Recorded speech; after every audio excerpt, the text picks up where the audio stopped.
Boa tarde, pessoal. Eu sou a Kessia Freitas, advogada especialista em direito previdenciário. E hoje eu vou trazer para vocês um pouquinho a respeito da pensão agora em 2023, tudo bem? Eu imagino que vocês saibam que a lei previdenciária ela sofre bastante alteração ao longo dos anos. Então, por isso a importância de vocês verem vídeos mais recentes, né? Porque, por exemplo, se você pegar um vídeo de 2019, aquelas regras que eram aplicáveis lá naquela época, normalmente, hoje em dia não se aplica mais, tudo bem?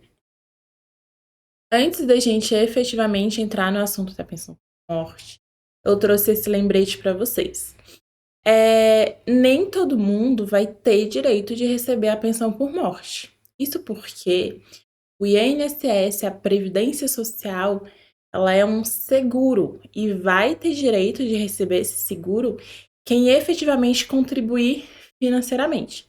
É óbvio que a gente tem algumas exceções, como por exemplo, o trabalhador rural, ele não contribui diretamente com o INSS, mas ele tem direito de receber todos os benefícios previdenciários. Isso é uma exceção. Via de regra, a pessoa que faleceu precisa ter contribuído com o INSS, tudo bem? E aí a gente precisa saber quem são as pessoas que vão ter direito de receber essa pensão por morte. Aqui nesse quadro eu trouxe 3 classes de pessoas que são as únicas pessoas possíveis de receber a pensão por morte. Na primeira classe eu tenho o cônjuge ou companheiro. Esse cônjuge ou companheiro precisa comprovar que estava junto há pelo menos 2 anos. E na primeira classe a gente também tem os filhos, que precisam ser menores de 21 anos. E se for maior, precisa comprovar que tem algum tipo de deficiência, seja ela física, mental ou intelectual. Na segunda classe, a gente tem os pais. Os pais, para ter direito de receber a pensão por morte, eles precisam comprovar que dependiam financeiramente desse filho. Eles precisam comprovar que esse filho dava dinheiro para esse pai para ele manter ali a sua qualidade de vida, tudo bem? E na terceira classe a gente tem os irmãos, que também precisa ser menor de 21 anos, e se for maior, é a mesma questão dos filhos, vai receber se tiver algum tipo de deficiência física, mental ou intelectual.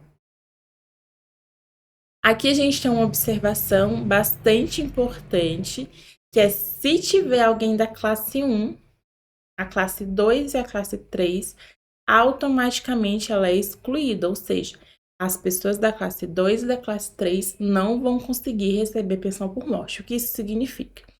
Que se o falecido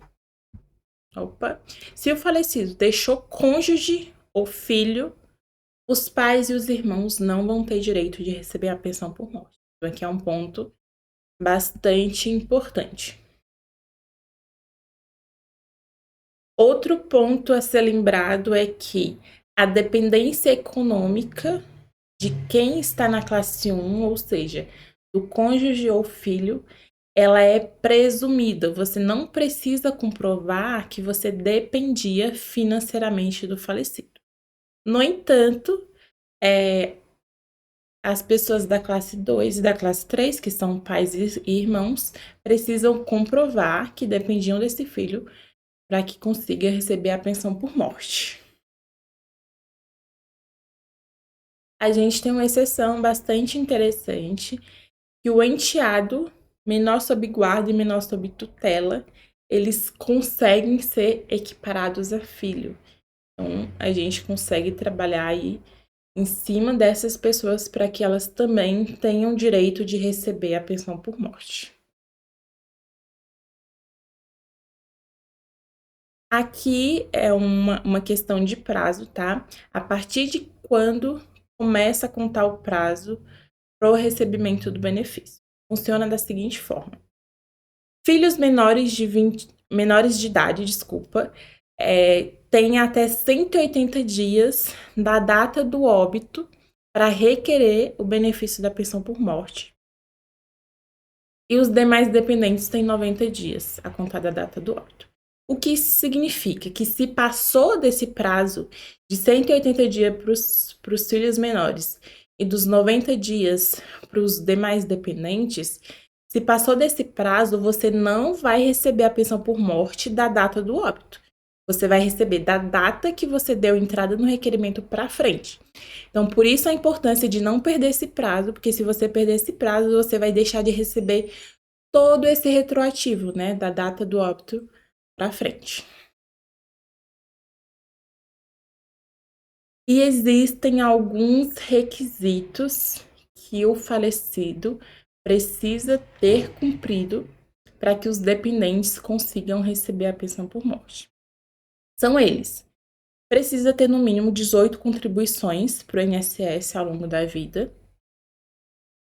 E na data do falecimento, ele precisa estar na condição de segurado da Previdência Social, o que significa que da data do óbito, ele precisa ter contribuído com o INSS há pelo menos 12 meses da data do óbito para trás.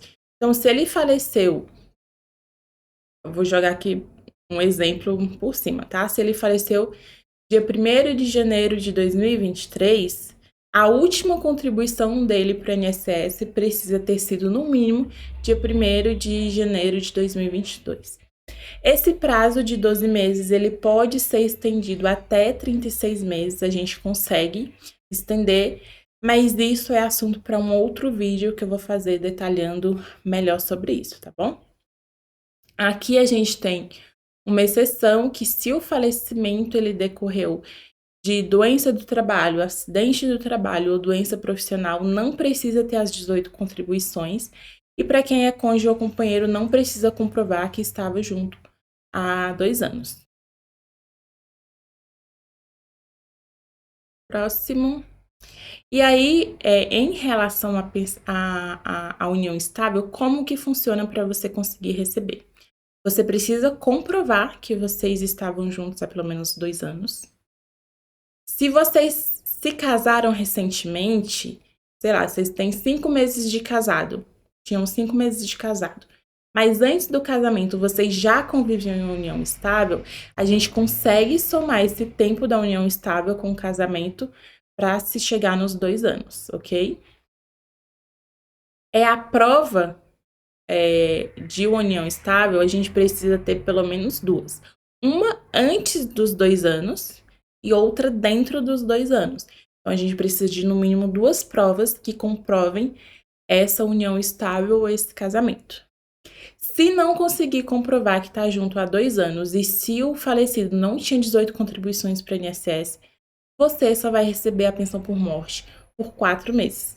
Aqui é um ponto muito importante para vocês verem como comprovar, como juntar provas é importante para que você tenha direito ao benefício, porque você sai de tudo para nada praticamente se você não conseguir comprovar essa questão básica da união estável.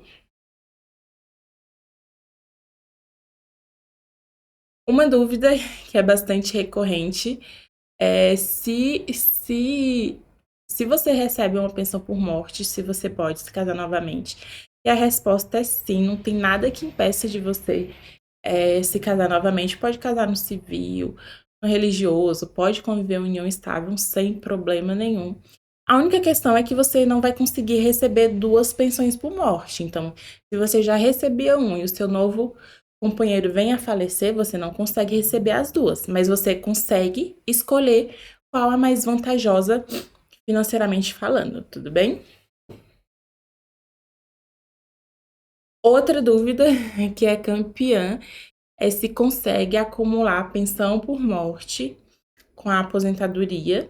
E a resposta é sim, tá? Sem o menor problema, dá para acumular a pensão por morte com a aposentadoria. Mas existe uma regra aí, um cálculo a ser feito, que normalmente vai fazer com que você receba menos de um desses 2 benefícios. Então, você vai pegar o benefício mais vantajoso. Então, vamos supor, na sua aposentadoria, você recebe R$ 3.000. A pensão por morte, fazendo o cálculo lá, tudo certinho, você ia ver que você receberia R$ 1.500. Desses R$ 1.500, vai ter um cálculo que vai diminuir um pouco esse valor. Então, do benefício que for mais vantajoso, nesse caso a aposentadoria de R$ 3.000, você vai receber todo o valor. Agora, do valor da pensão por morte, que seria R$ 1.500, você vai ter um cálculo ali reduzindo esse valor. Também vou fazer um vídeo explicando detalhadamente como que funciona a questão desse cálculo, tudo bem? E aí, como eu vou saber que valor eu vou receber de pensão por morte? Funciona assim. Se o falecido ele já era aposentado, você vai receber 50% da aposentadoria mais 10% de cada dependente. Então, se é você e um filho, você vai receber 50% do valor da aposentadoria, mais 20%, que é o valor somado seu e do seu filho.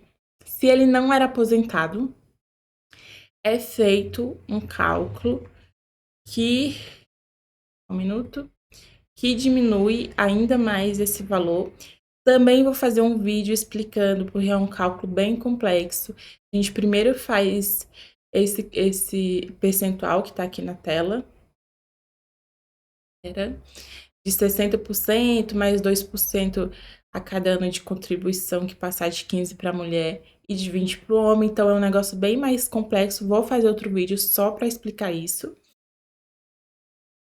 E em cima desse valor, né, desse cálculo de 60%, é que faz os 50% mais 10% por cada dependente, tudo bem? E aqui a outra questão, que é muito interessante, porque antes da reforma da Previdência, a gente tinha uma pensão vitalícia e depois dela, a pensão passou a ter prazo. Então, se o dependente tinha menos de 22 anos, ele vai receber a pensão por morte por 3 anos. Entre 22 e 27 anos, vai receber por 6 anos. Entre 28 e 30 anos, vai receber por 10 anos. Entre 31 e 41 anos, vai receber por 15 anos. Entre 42 e 44 anos, por 20 anos. E acima de 45 anos é que ele vai receber a pensão vitalícia, tá bom? Um ponto importante é que se esse dependente ele possui algum tipo de deficiência ou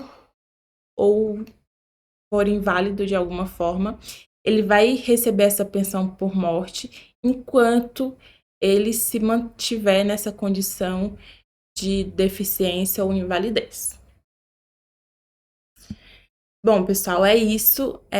Eu estou iniciando o canal agora, então se vocês puderem se inscrever no canal, curtir o vídeo, vocês vão me ajudar bastante para eu crescer o canal.